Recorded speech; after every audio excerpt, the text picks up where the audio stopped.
शिमला में जब बर्फ पड़ रही हो और सामने बोनफायर जल रही हो, तब हम एक ही साल में लिपटे एक दूसरे की आंखों से जाम पीते हुए साथ बैठे हों। बाहर बर्फ गिर रही हो और कमरे और हमारे भीतर आग जल रही हो। कितना रोमांटिक ख्याल है ना। एक स्टॉल पर टंगे पोस्टर को देखते हुए अगम ने कहा। पोस्टर में पहाड़ों पर गिरती बर्फ का दृश्य था और चिनार के पेड़ के पास खड़े दो प्रेमी पहाड़ों को चूमती बर्फ को देख रहे थे। अंबिका उस वक्त मजे से आइसक्रीम खा रही थी। दिल्ली हाट में हस्तशिल्प मेला लगा था, उसे ही देखने आए थे दोनों। या कहें कि अंबिका जबरदस्ती अगम को लाई थी। अंबिका की ही यह दूसरी आइसक्रीम थी। चाहे कितनी आइसक्रीम उसे खिला दो, उसे मन नहीं भरता। हर बार नया फ्लेवर टेस्ट करती है। यह बात अलग है कि कभी अपने पैसों से वह कुछ भी बाहर खाती पीती नहीं है। जरूरत भी क्या है, अगम है ना। और अगम नहीं हो तो भी बहुत से दीवाने हैं उसके। दिल्ली की इस गर्मी में शिमला में बर्फ पड़ने और बोनफायर के आगे बैठने का ख्याल बुरा नहीं है। देख रही हूँ इन दिनों रोमांस कुछ ज्यादा ही टपकने लगा है तुम्हारी आंखों से और शब्दों से भी। अंबिका ने अगम की कोहनी मारते हुए कहा। तुम साथ होती हो तो रोमांटिक होना बनता ही है। अगम शरारत से मुस्कुराया। अच्छा छोड़ो ये सब फिजूल की बातें। वह चिकनकारी का सूट कितना प्यारा लग रहा है, मुझे खरीदना है। अंबिका तेज कदम रखती हुई एक स्टॉल की ओर बढ़ गई। कितनी शॉपिंग करोगी? हाथ में पकड़े 6 पैकेटों की ओर इशारा करते हुए अगम ने उससे पूछा। कंजूसी मत करो, प्रेमिका को शॉपिंग कराना प्रेमी का फर्ज होता है। अमीर हो क्यों इतना सोचते हो? क्रेडिट कार्ड ही तो स्वाइप करना होता है, कैश थोड़े देना है। जो नोट हाथ से निकलते देखा दुख होगा। जय हो क्रेडिट कार्ड की। वह हंसी। उसकी हंसी में न जाने क्यों अगम को एक कुटिलता का एहसास हुआ। इन दोनों तुम्हारी फरमाइशें लगातार बढ़ रही हैं और मेरे क्रेडिट कार्ड का बिल भी। यही हाल रहा तो एक दिन पापा सवाल कर ही लेंगे इस बारे में। अभी पढ़ने के साथ साथ उनके बिजनेस में थोड़ा बहुत हाथ बटाता हूँ, कोई खुद कमाता थोड़े हूँ। वह कुछ कहते नहीं तो इसका मतलब यह नहीं कि मैं फिजूल में पैसे उड़ाता रहूं। अगम चिढ़ते हुए बोला। मूड मत खराब करो अगम। अगर इतनी ही बातें सुनानी होती है तो मत मिला करो मुझसे। मुझे घुमाने को बहुत से रईस ज्यादा बेचैन रहते हैं। अंबिका गुस्से से बोली। उसके बाद अगम ने कुछ कहा तो नहीं, पर अंबिका का व्यवहार उसे कचोट अवश्य गया। खासकर रईस ज्यादा शब्द पर जोर देना उसे अच्छा नहीं लगा। उसे घर छोड़ने जाते हुए रास्ते में उसने पूछ ही लिया, मैं अमीर हूँ इसलिए तुम मेरे साथ हो? मुझसे प्यार करती हो इसीलिए नहीं? क्या बेहुदा सवाल है। चुपचाप कार चलाओ। और क्या जिंदगी के लिए पैसा जरूरी नहीं है?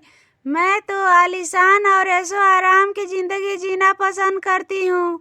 अब तक तो तुम्हें समझ जाना चाहिए था। आखिर हमें मिलते हुए 5 महीने हो गए हैं। यह मत भूलो कि कॉलेज में तुम ही मेरे पीछे पड़े थे।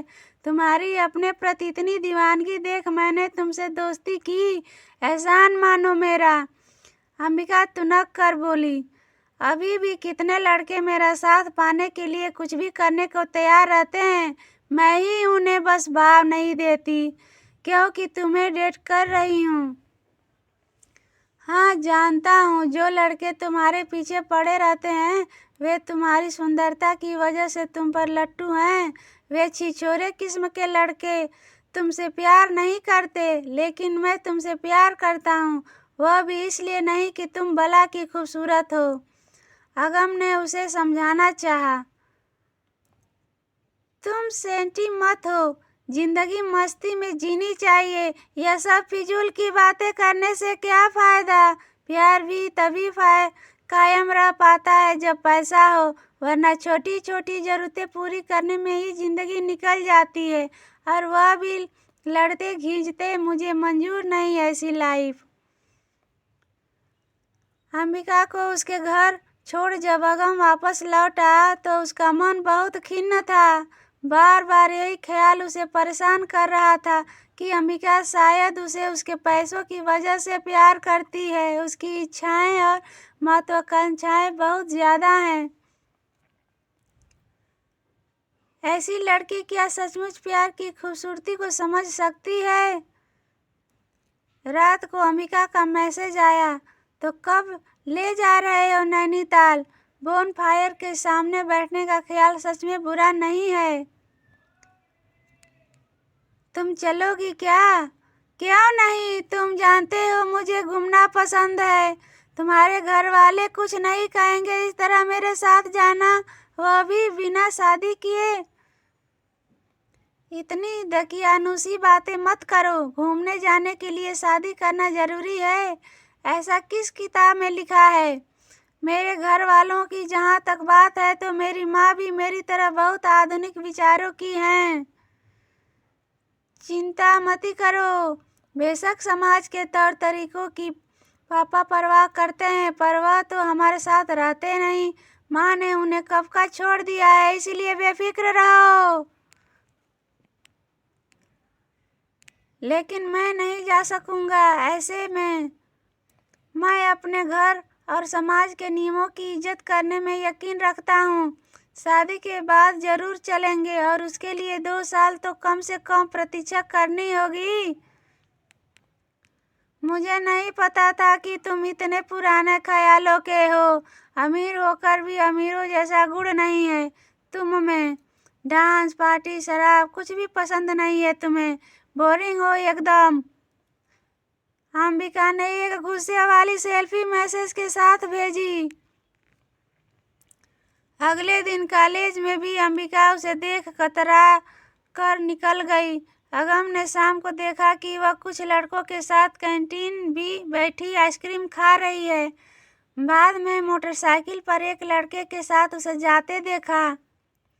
फिर कुछ दिन न तो कॉलेज में अंबिका दिखी और न ही उसका कोई फ़ोन आया। अगम ने फ़ोन मिलाया तो उसका फ़ोन स्विच ऑफ आया। कुछ पता है अंबिका के बारे में? कॉलेज भी नहीं आ रही है। अगम परेशान था, इसलिए उसकी क्लासमेट अनु से पूछा। अरे तुम्हें नहीं पता, वो मोहित के साथ नैनीताल गई है। कह रही थी कि बेशक अभी वहाँ बर्फ नहीं पड़ रही, लेकिन थोड़ी ठंड तो है। वह बोनफायर के आगे बैठकर फुल एंजॉय करेगी मोहित के साथ। यह सुनकर अगम को लगा कि जैसे बोनफायर से निकली आग उसे झुलसा देगी। अंबिका ऐसा भी कर सकती है, उसने कल्पना तक नहीं की थी। 5 महीने से उसके साथ घूम रही है, और अब उसने नैनीताल ले जाने से मना कर दिया तो मोहित के साथ चली गई। तुम्हें क्या लगता है वह तुमसे प्यार करती है? अनु ने कहा। वह किसी से प्यार नहीं कर सकती सिवाय पैसों के। मुझे तो हैरानी होती है, असल में केवल मुझे ही नहीं, कॉलेज में जो तुम्हें जानते हैं अगम की तुम कितने अच्छे लड़के हो, सब हैरान होते हैं कि आखिर तुम अंबिका के चक्कर में कैसे फंस गए। मैं उसे प्यार करता हूँ अनु। तुम प्यार करते हो, लेकिन वह तो नहीं करती। कितनी बार कह चुकी है हमसे कि अगम जैसे को बेवकूफ़ बनाना मुश्किल नहीं। इसके जैसे इमोशनल लोग बहुत जल्दी बातों में आ जाते हैं।